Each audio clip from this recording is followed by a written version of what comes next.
आता आमचे BC Roy under 15 youth development team आमची आता फाल्यां morning by they are flying Amritsar. ते खेळतले ग्रुपान दिल्ली, मागीर पंजाब, गोवा आनीक आमची तेलंगाना. सो भुरगे बरे आसा टॅलेंटेड आनी this is for beginning for them like under 15 म्हणल्यार जे आमचे विजन आसा गोवा फुटबॉलाक GFAचे यूथ डेव्हलपमेंटाक फुडें वयर काडपाचे ते. सो आमी बरे भुरग्यांक काडल्या आनी तांकां ऑलमोस्ट 20 दिसांची ट्रेनिंगूय दिल्या.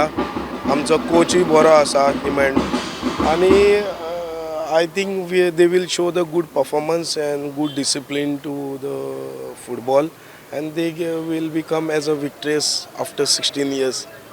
And my all the best wishes to them. Yeah, 20 this because school चालू जाले आनी पोत्तून तांकां ते हें करपाक मेळोंक ना.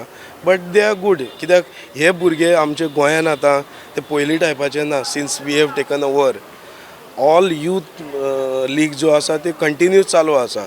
सो ते कोण बरो talented under 13, under 15, under 17, under 21 जे जितले भुरग्यांचे टॅलंट आसा तांकां ऑलरेडी गेमी मेळत आसा कंटिन्यूस.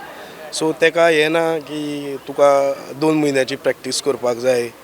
बट ओन्ली ते युनायट जावन बऱ्यांतले बरें combination is very good and they will show the best. आतां तेंच्यांनी 3 मॅची खेळल्या हिंगा practice matches with other club in local GPLाचे क्लब तांकां विक्टरीज जाल्ले आसा. And same performance if they keep I think we will get a trophy back to Goa after 16 years. And my all the best wishes to coach and entire team and all boys.